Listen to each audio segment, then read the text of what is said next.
Bonjour à tous, nous poursuivons la lecture du livre de Jean-Jacques Dubois, En marge des phénomènes charismatiques, baptême et plénitude du Saint-Esprit selon le Nouveau Testament. Nous en étions arrivés à la deuxième partie du chapitre 2 et au 6e paragraphe, le baptême de l'Esprit et la Nouvelle Alliance. Le baptême de l'Esprit est la bénédiction distinctive de la Nouvelle Alliance. Il nous a aussi rendus capables d'être ministres d'une nouvelle alliance, non de la lettre, mais de l'esprit. Car la lettre tue, c'est-à-dire la loi de Moïse, ministère de condamnation et de mort, mais l'esprit vivifie, 2 Corinthiens 3, verset 6. La Pentecôte a inauguré l'ère de l'esprit, qui rend possible ce qui ne l'était pas sous la loi de Moïse. Le fait majeur de la Nouvelle Alliance, c'est que Jésus baptise du Saint-Esprit tous ceux qui croient en lui. L'Écriture déclare qu'il y a un seul baptême, comparé Éphésiens 4, verset 5. Par conséquent, les expressions « baptisé en Christ »,« baptisé en sa mort », comparé Romains 6, verset 3, Galates 3, verset 27, « baptisé du Saint-Esprit », acte 1, verset 5, désignent le même fait. Plongés en Jésus-Christ par le baptême de l'Esprit, nous mourrons à nous-mêmes et revivrons avec lui. Le baptême d'eau est le signe visible de ce fait spirituel invisible, il en est le sceau. C'est pourquoi Pierre a dit chez Corneille, après la conversion de son auditoire païen, « Peut-on refuser l'eau du baptême à ceux qui ont reçu le Saint-Esprit aussi bien que nous ?» Acte 10, verset 47. Encore une remarque. Dans Acte 10, versets 44 à 48 et Acte 11, versets 15 à 17, l'Écriture emploie plusieurs expressions pour dire un seul fait. Il est tantôt question de descente du Saint-Esprit, de don du Saint-Esprit, de réception du Saint-Esprit, de baptême du Saint-Esprit. Cela coupe court à de subtils distinguos chers à la théologie pentecôtiste. 7e paragraphe. Le baptême de l'Esprit, bénédiction initiale. Note 5. Pour rédiger ce paragraphe, l'auteur s'est inspiré du livre de Stott, pages 14 et 19, The Baptism and Fullness of the Holy Spirit, et nous rappelons que dans les commentaires de cette vidéo, nous avons mis le lien de téléchargement du même ouvrage, Baptême et plénitude du Saint-Esprit de John Stott, traduit en français et édité à l'époque aux éditions Emmanuel avec le titre précis du baptême à la plénitude, l'action du Saint-Esprit en notre temps. Lecture donc du 7e paragraphe, le baptême de l'Esprit, bénédiction initiale. Cette bénédiction est reçue à la conversion, au point de départ de la vie chrétienne, sur la base de la repentance et de la foi en Christ. Pierre leur dit « Repentez-vous et que chacun de vous soit baptisé au nom de Jésus-Christ pour le pardon de vos péchés, et vous recevrez le don du Saint-Esprit. » Acte 2, verset 38. L'emploi du futur « vous recevrez » n'implique pas un délai entre la conversion et le baptême de l'Esprit, mais plutôt qu'il n'y a pas de réception du Saint-Esprit sans conversion. L'on reçoit l'Esprit lorsque l'on répond positivement à la prédication de la foi. La conversion débouche sur 2 expériences simultanées, le baptême de l'Esprit et la régénération. Cette bénédiction est reçue en même temps que le pardon des péchés. La théorie qui veut dissocier le pardon des péchés du baptême de l'Esprit n'est pas biblique. Voici le commentaire que Campbell Morgan fait d'Éphésiens 4, versets 5 à 6. Il y a un seul Seigneur, une seule foi, un seul baptême, un seul Dieu et Père de tous.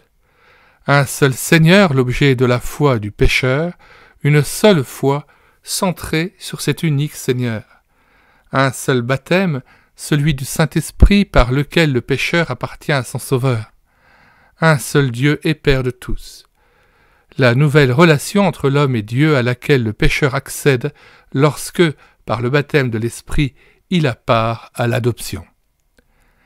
Ici, le baptême se situe au début de la vie chrétienne, il suit immédiatement la foi au Seigneur et se trouve aussitôt suivi d'une nouvelle relation avec Dieu qui devient un Père pour le croyant. Note 6. Campbell Morgan, page 86-87, l'Esprit de Dieu. 8e paragraphe. Le baptême de l'Esprit et le salut. Le baptême de l'Esprit est une bénédiction qui fait partie intégrante du salut. Deux choses vont toujours ensemble dans le ministère de Jésus comme Sauveur. Ces deux choses conjointes sont deux grâces, le pardon des péchés et le baptême de l'Esprit. Dans le merveilleux passage de Jean 1, versets 29 à 34, nous voyons Jésus comme agneau de Dieu qui ôte le péché du monde. Ensuite seulement, il est présenté comme celui qui baptise du Saint-Esprit, la seconde opération dépendant de la première. Les prophètes de l'Ancien Testament et les apôtres lient inséparablement le don du pardon et le don de l'Esprit. Car l'Esprit ne peut habiter que là où la paix a été faite avec Dieu par le sang de la croix. Note 7, Stott, pages 8 et 9. Retour au texte. Ce lien apparaît dans les passages suivants. Jérémie 31, versets 33 à 34, Ézéchiel 36, versets 25 à 27.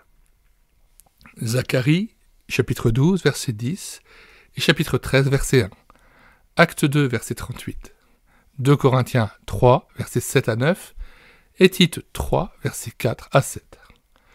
Dans ce dernier passage, il est question du bain de la régénération et du renouvellement du Saint-Esprit en tant qu'effet de la bonté de Dieu notre Sauveur, de son amour pour les hommes et de sa miséricorde. Les auteurs du Nouveau Testament acceptent comme un fait consommé que Dieu a donné son esprit à leurs lecteurs croyants. Jamais ils n'exhortent ceux-ci à le recevoir. Note 8, Stott, page 14, c'est nous qui soulignons, ou à le chercher.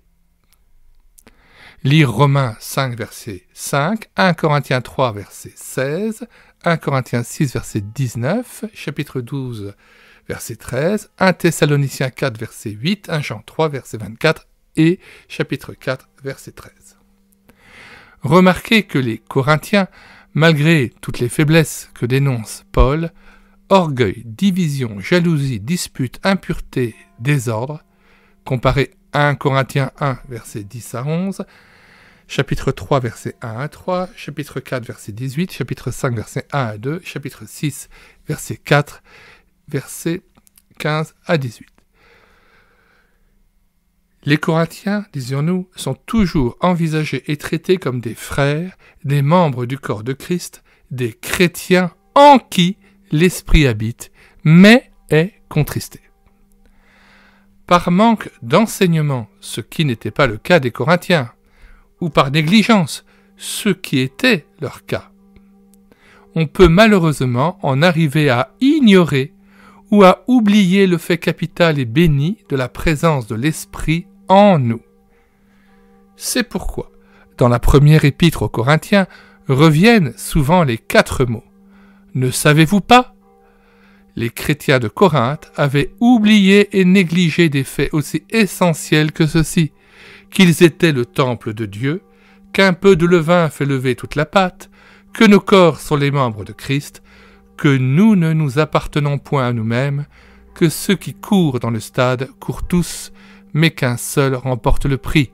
Comparez 1 Corinthiens 3, verset 16, 1 Corinthiens 5, verset 6, chapitre 6, verset 15 et 19, chapitre 9, verset 24.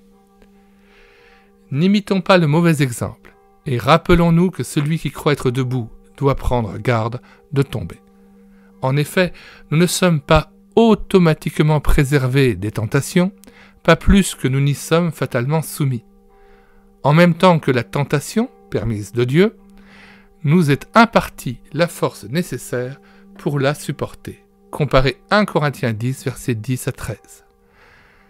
Dans l'épître de Jude, le contraste ne peut échapper au lecteur entre une catégorie d'hommes. Les bien-aimés, entre guillemets, qui possèdent l'esprit, comparez versets 3, 5, 17 et 20, et l'autre catégorie, les impies, les incrédules, gens qui murmurent et se plaignent, moqueurs, marchant, selon leur convoitise impie, et provoquant des divisions, hommes sensuels n'ayant pas l'esprit. Comparez versets 4, 5, 15, 16, 18 à 19. 9e paragraphe. Le baptême de l'esprit accordé à tous les croyants. Pendant tout le temps de la grâce, le baptême de l'esprit est une bénédiction réservée à tous les croyants. Si nous avions été à la place de l'apôtre Paul, objet du jugement de ceux dont il était le père spirituel, je ne sais pas comment nous aurions qualifié les Corinthiens. Et pourtant, c'est à ces Corinthiens qu'il écrivait en se plaçant sur le plan objectif du salut. Nous avons tous, en effet, été baptisés dans un seul esprit pour former un seul corps, soit juif, soit grec, soit esclave, soit libre, et nous avons tous été abreuvés d'un seul esprit. 1 Corinthiens 12, verset 13. Ce texte établit 3 faits. A. Tous les croyants sont baptisés de l'esprit. B. Il n'y a pas d'exception ni de distinction tenant à la race ou à la condition sociale, pas plus qu'au sexe, comparé Galates 3, versets 27-28. C. Le baptême, qui fait de nous des membres du corps de Christ et nous établit dans notre position en lui, Jean 14, verset 20, est le secret même de l'unité du corps de Christ et jamais un facteur de division. Note 9, Stott, page 15. Comme je l'ai écrit dans l'introduction, il est infiniment triste pour l'Église et scandaleux devant le monde que ce qui nous unit devant le Père devienne ici-bas un des thèmes les plus générateurs de disputes. C'est manifestement une des plus grandes réussites de l'adversaire qui rugit contre l'unité effective et visible des enfants de Dieu. Lui laisserons-nous plus longtemps l'avantage sur nous, tout en faisant profession de connaître ses desseins? Obéissons plutôt à l'injonction d'Éphésiens 4, versets 1 à 3. Je vous exhorte donc, moi, le prisonnier dans le Seigneur, à marcher d'une manière digne de la vocation qui vous a été adressée, en toute humilité et douceur, avec patience, vous supportant les uns les autres avec charité, vous efforçant de conserver l'unité de l'esprit par le lien de la paix. Dans ces éléments essentiels et permanents, le baptême est identique dans tous les cas et pour tout le temps de l'Église. Voici ce qu'en dit McConkie. Page 34 de son livre « Le triple secret du Saint-Esprit », édité en 1962 aux éditions Le Bon Livre, ouvrage que nous avons commandé, numérisé et mis à votre disposition sur médiathèquechrétienne.fr. Et nous mettons le lien dans les commentaires de cette vidéo du livre de McConkie, Le triple secret du Saint-Esprit. Voici ce qu'en dit McConkie. Le jour de la Pentecôte, le Saint-Esprit est descendu pour former l'Église, le corps mystique de Christ. En ce grand jour, le Christ baptisa l'Église du Saint-Esprit.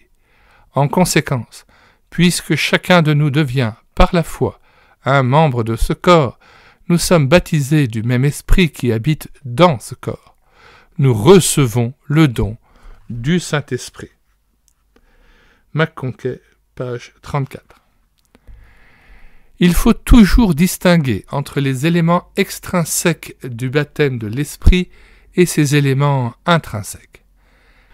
Les phénomènes miraculeux, extraordinaires ou extérieurs, bruit, langue de feu, parler en langue, imposition des mains, prière, ont un caractère périphérique, occasionnel, passager et accessoire. Cela convenait à un temps de transition entre le messianisme juif et le christianisme. Cela convenait à un temps d'inauguration, jour de la grâce, et d'établissement, l'établissement de l'Église. Il s'agit là d'éléments d'accompagnement. Stott, page 24. Et non d'éléments constitutifs et intrinsèques. Pour Stott, les éléments intrinsèques comportent le sujet, les objets, l'agent et le but du baptême. C'est Christ qui baptise les croyants dans le Saint-Esprit pour faire d'eux les membres de son corps. Note 12, Stott, pages 17 et 18.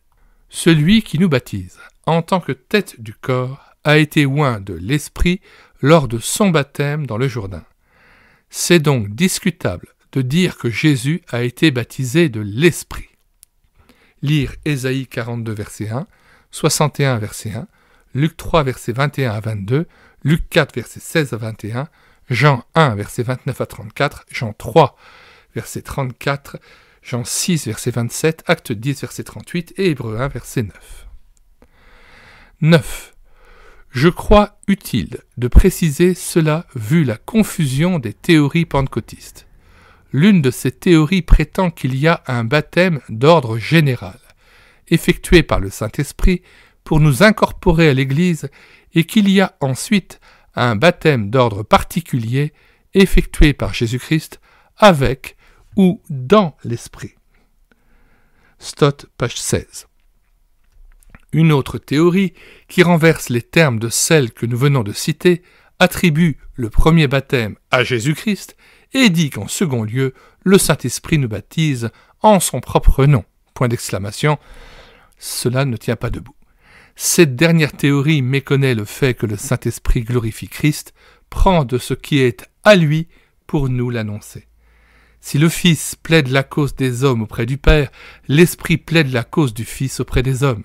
Son but étant d'attirer les âmes à Christ et de les convaincre du péché de ne pas croire en celui qui a porté nos péchés en son corps sur le bois. Comparez Jean 16, versets 5 à 11.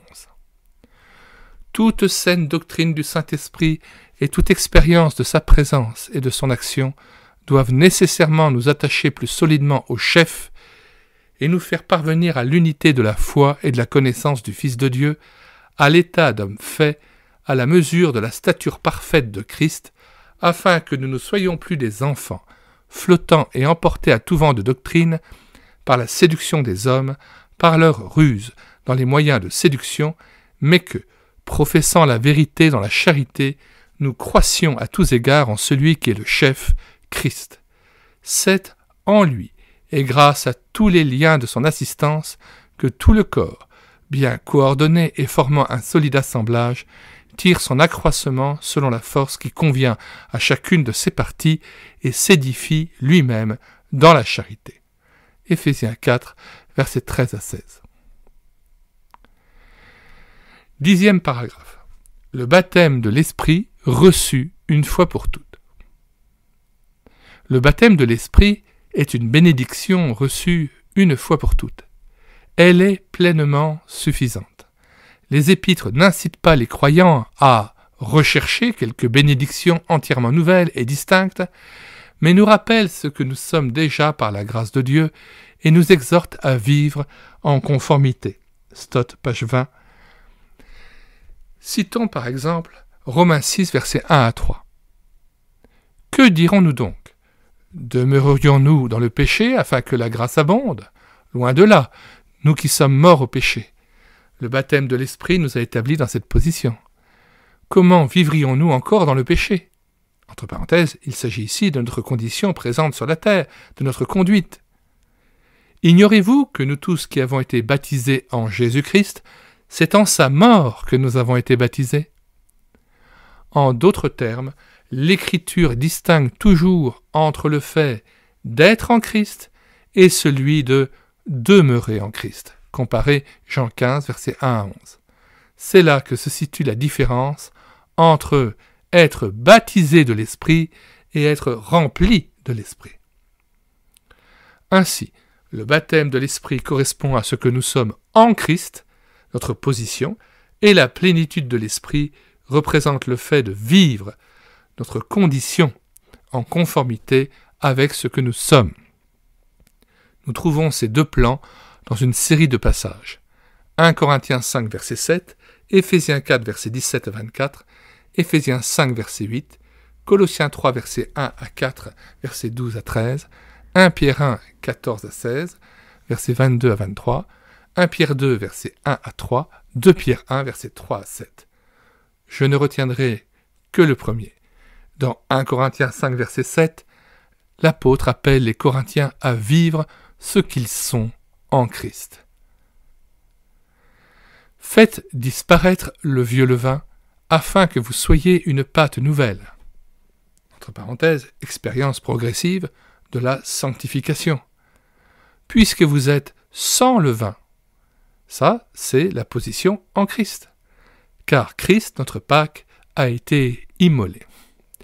Par la grâce de Dieu, nous avons déjà été bénis de toutes sortes de bénédictions spirituelles en Christ, comparé Éphésiens 1, verset 3.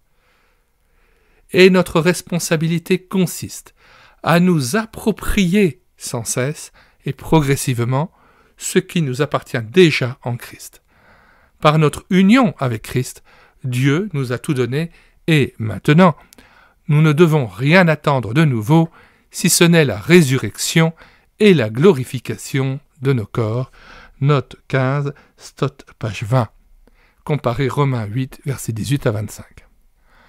Ainsi, la possibilité et la nécessité de la sainteté, selon la première épître de Jean, ne dépendent pas de quelque baptême spécial de l'esprit que nous aurions déjà eu ou que nous devrions encore expérimenter, mais de notre nouvelle naissance et de notre permanence en Christ. Stott, page 20. Comparez 1 Jean 2, verset 6, verset 28, verset 29, 1 Jean 3, verset 6, verset 9 à 10, 1 Jean 5, verset 1 à 4 et 18.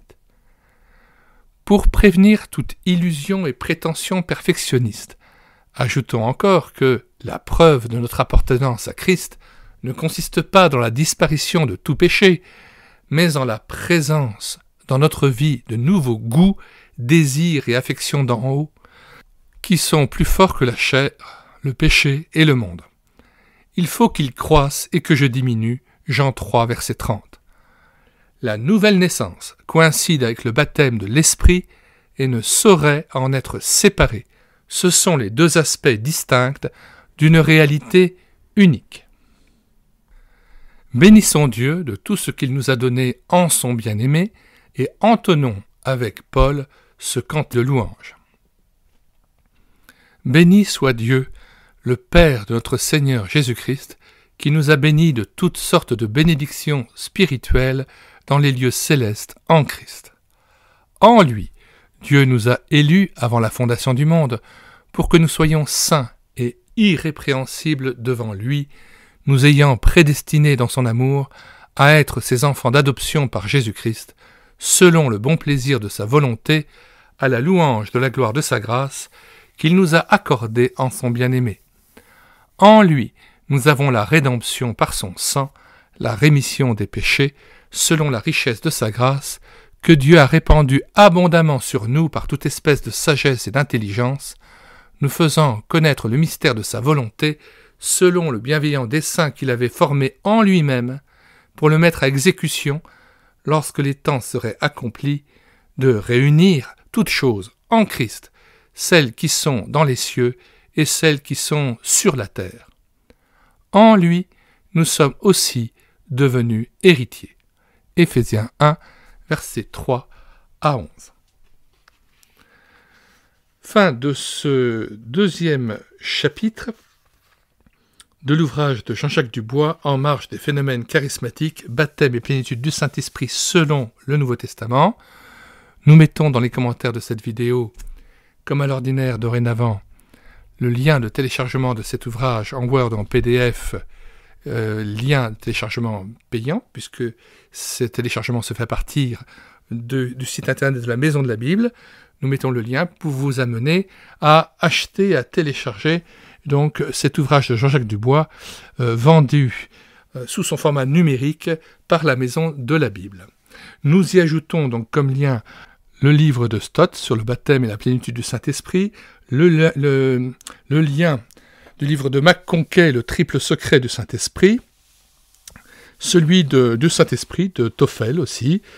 Et puis, nous avons commenté le livre de Campbell Morgan, L'Esprit de Dieu, mais nous n'avons pas encore eu le temps de le numériser et de le mettre à votre disposition sur médiathèquechrétienne.fr, mais nous serions tardés à le faire. Demain, nous lirons le chapitre 3, La plénitude du Saint-Esprit. Et ainsi sera terminé l'audiobook de cet ouvrage.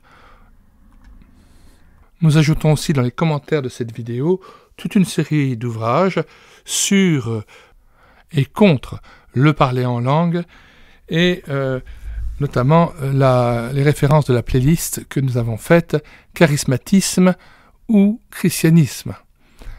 Nous vous conseillons aussi vivement d'écouter l'autre livre audio que nous avons entièrement pris en charge de H.E. Alexander, Pentecôtisme ou christianisme, qui est une lecture et un commentaire à charge contre ces mouvements qui, hélas, éloignent les chrétiens d'une saine doctrine de la parole de Dieu, du Saint-Esprit et du salut en Jésus-Christ.